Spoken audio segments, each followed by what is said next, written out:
How does it make you feel when people say, you're nice, you're kind, you're sweet, you're funny, you're charming, you're great, you're helpful, you're generous, you're kind, you're giving? Does it make you feel like you're contributing to society? Because it did for me. I'm like, oh yes, I'm a nice person. I think I'm a nice person. Or is that on my head? And am I not nice? Do you ever doubt yourself and think, are you nice or are you not? Or are you those people that wants to be tough, mean, scary, look stronger, have a wall so no one could hurt you? But whether you want to be tough or you want to be giving and kind, there's one thing we all have in common, and that is we all want to be accepted or we want to contribute to this crazy world we live in. But no matter how nice you think you are or how mean you think you are, we all have a darkness or a negative side to us, and we all have a positive, happy side of us. But I think the darkness part is the one we don't want to accept and just keep it behind us. We do have negative thoughts. We are mean, rude, angry, aggressive, standoffish, backstabbing, cruel. And it's just a part of who we are and our nature. It doesn't mean that it's wrong. It doesn't mean that we have to fix it. It just means that you have to embrace that dark side, embrace that shadow side that we all have, and really just work on it, because polar opposites just have to exist. There's a light, there's a dark, there's a good, there's a bad, there's a right, there's a wrong, there's a left, there's a right. They're just a negative and a positive. They just have to coexist together. Even though we all react and think, oh my god, look at what that person just did, they killed someone, or oh, that person was rude, that person was mean, and we carry all this anger, and you're just being the same way they are because you're mad about what they said and what you should have said and could have done. Don't you have those thoughts where, man, I should have done this at the moment, or I should have reacted like that? If they're gonna be mean to me, I'm gonna be mean to them back. I'm gonna hurt them next time. Next time they say something, I'm gonna tell them off. And then you can find a bunch of haters in social media, hating, talking about other people, commenting about how horrible they are, what they're doing. Not just in social media, but in real life. People are always talking about other people. It's like a hobby. I don't know what I'm gonna do, so I'm just gonna talk about people, and I don't know what to talk about, so I'm gonna talk about people because it makes me feel better. And is that the right or wrong way to channel your anger, your frustrations? Maybe, just maybe, but there has to be a balance between balancing the good and the bad. And I wouldn't even call it good or bad, it's just like a certain attitude we all have. Instead of channeling all your anger, all your frustration, all your negativity towards other people and talking about other people, you can think like, okay, I'm mad, and think about why you're mad about that person. And then eventually, how you could balance it out is like, what is something good they did to you before they wronged you? What kind of thing can you do to make things right with them? Or just divert your attention to something different instead of just holding on to that anger. You're not gonna stay mad forever, and eventually that thought's just gonna flow right out, and you'll come back in the center and you'll be like, oh my god, that was crazy. I don't even know why I was mad. So, having negative thoughts eventually brings you back into thinking about how to be more positive or think more positive, unless you're one of those people that just keeps on thinking negative, negative, negative, and you stay in that place of negativity and you just go down that hole and you can't get out and you're just stuck there. Then I don't know, at some point someone's gonna make you laugh and you'll get out of there.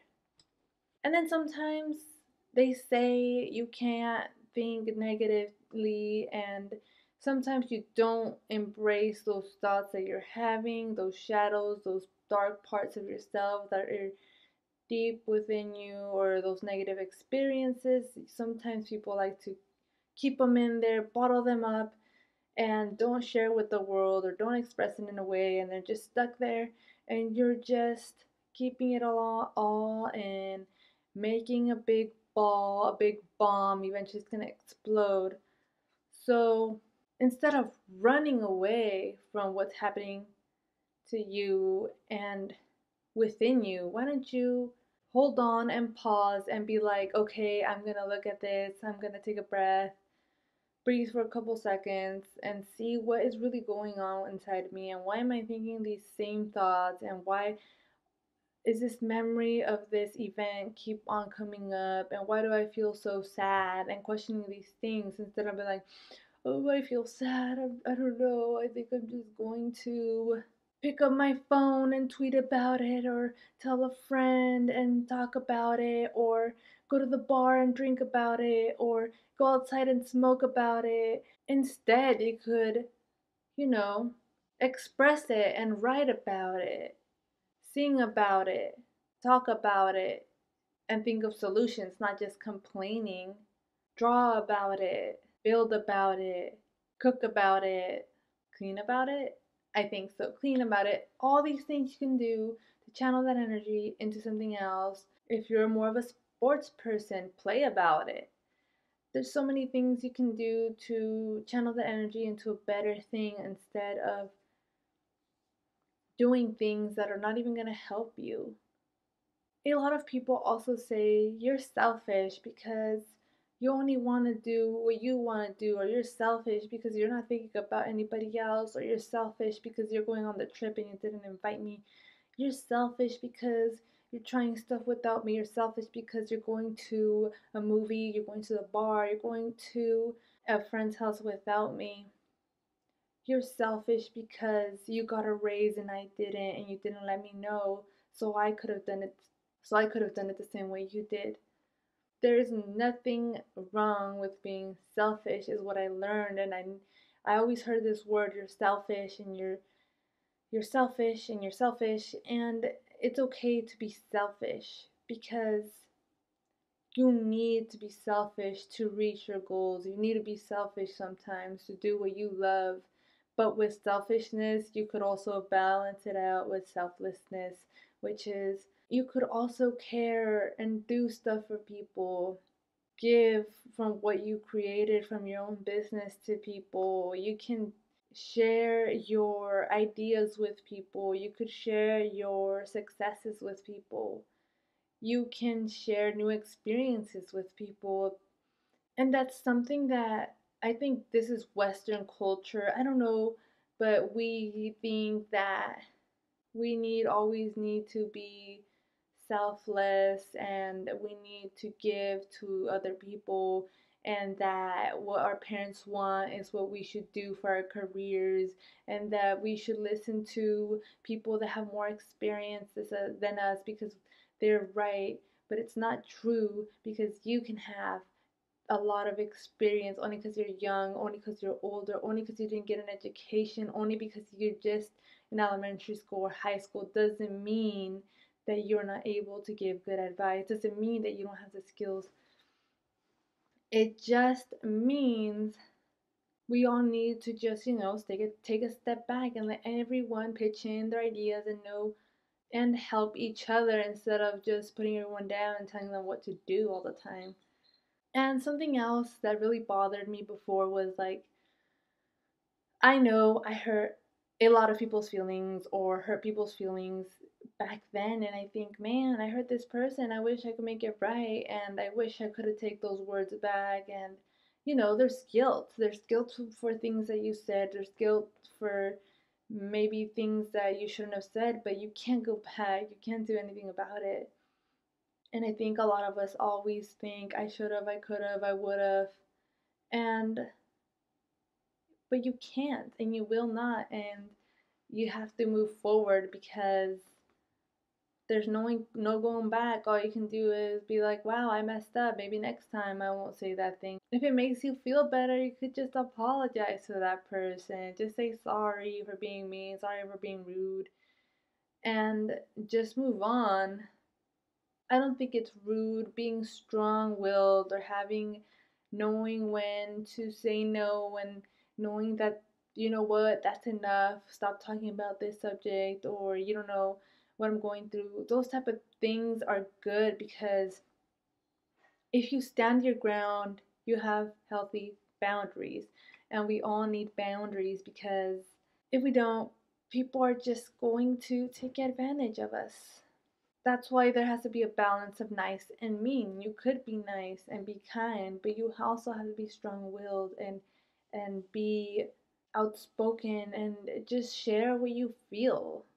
Saying no to people is hard. It's something that I need to work on. We all need to work on saying no. This whole maybe thing, this whole maybe stuff, it doesn't work for me. If we're going out and you're gonna say, I might go, or maybe, you just might as well say no. Why are you just saying maybe I will, maybe I won't? It's okay, yes or no. That's the thing you need to say. I feel like yes has like a good connotation to it. Like, yes, I will go with you. Yes, I'll do this. Yes, I'll do that. It's an act of kindness, and I think that it's easier for us to say yes. But I feel like no is a little stronger. Like, no is a little more rude, a little more mean, a little more selfish. It's just a word that really doesn't go with other people.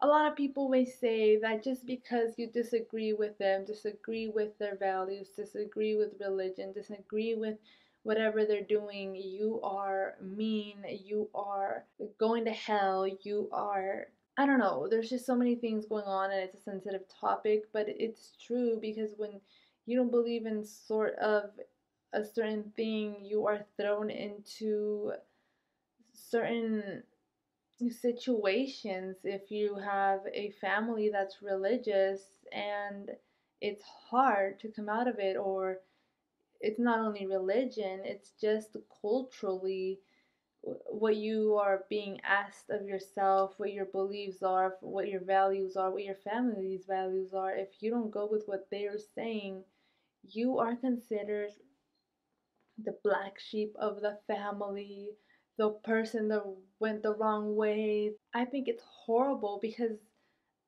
if you think about that, if you keep thinking that you are that because your parents constantly told you that you were the bad child, that you are very rebellious, it's gonna stick to you, and you're gonna start acting out, you're gonna start acting that way. It's gonna create these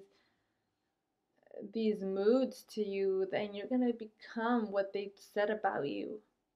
But then at some point you have to think about, be like, wait a minute, I am not this person that people have been saying that I am. I'm not mean. I'm not the black sheep. I am not doing something wrong. I'm just following my own path. I'm just doing what I feel like doing. And if they don't agree, then it's time to create my own belief system, my own values, and build myself up from there. If nobody's going to build myself up, if nobody's going to help me out, if nobody is going to be there for me, then might as well leave and find people that are going to help me succeed in life, that are going to help me and walk with me to where I'm going to go next. And then you're going to be like, oh, well, I succeeded. I went somewhere, instead of being like, oh, I'm mean, I'm negative, I'm a bad person, and wallowing in that place of darkness, because you could be in darkness forever, but you can't stay there forever. You eventually have to come out of darkness, because there's always a light in the darkness. You just have to find it and want to get out of it. Because no one can make you get out of there. It's hard to get out of there, to be honest. No one can force you. You'd be like, oh, come on, let's go somewhere, cheer up, it's okay, you'll get through it. I remember when I was there, I remember when I went through it. You can do it, you don't need these pills, you don't need this. But it's not about that. It's your choice, and you're gonna take your own time, but you can try to get out of there. Eventually, one day you'll be like, I'm gonna wake up and I'm gonna get out of here, and realize that from that darkness, you really learn something about yourself, and you're able to overcome whatever you went through. Trust me, I've gone through many, many, many dark times, and I've got out of them. And they were hard times. Like moving to a new place, and it's like, that's not a hard that's not nothing hard, right? I've done it many times, I've moved constantly, but In my experience, it was hard. It was difficult. Didn't know anybody. I was feeling depressed. And I was stuck with the meanest teacher you could think of. All I wanted to do was go back home, be with my friends, and this was middle school. It was the worst time. I think I'll probably make a story about it because it's such an experience, but what kept me going was my parents and how kind they are and how loving they are and my family. And eventually I started meeting people in school and it was a lot better. And I lost loved ones and it was sad and it was painful and I think about it and the only person that could get me out of that situation, that darkness, was myself. Yeah, people were there for me, they cared about me, but I needed my own time to heal and I needed my own time for myself to think about how to get out of it. And you have to find those people that are going through the same situation sometimes so you can relate to them sometimes. I know in this video I was talking about accepting your dark side, but the dark side or shadow side, I was talking about your dark side as in your mean side, your side that has all these negative thoughts, the side that's going through a lot of pain, the side that of you that is going through a lot of guilt, the side of you that's going through a lot of grief. That's the side that I'm talking about, not just the mean side, the dark side, the evil side, the side that is forgotten. I'm talking about the real side that has been with us, that is within all of us, no matter how nice you are, no matter how evil you think you are. There is a balance and you're both. You're neutral. You're not nice. You're not evil. You're in the middle. It's just some people go a little to the right more, some people go a little to the left more. It just depends. And if you want to balance it out, you want to be in the middle. And sometimes you're gonna teeter totter, but I think at some point, I don't know when, but you get into the middle when you're just chill, I guess. Sometimes you don't want to speak up because you don't want to hurt other people. Sometimes you don't want to speak up because you don't think that you are enough to speak about your truth or say something or stand up for yourself because you think it's mean. But it's not mean to speak up for yourself because it could be your own truth. It could help other people or it could hurt other people, but you can't please everyone. Everyone is always going to go against you. So there's going to be other people that are going to go with you. But what really matters if you get your point across and you feel satisfied at the end. And that's what I wanted to do in this video. I just wanted to get my point across, and I hope this video helped you, and if it did, please like, subscribe, and I'll see you next time.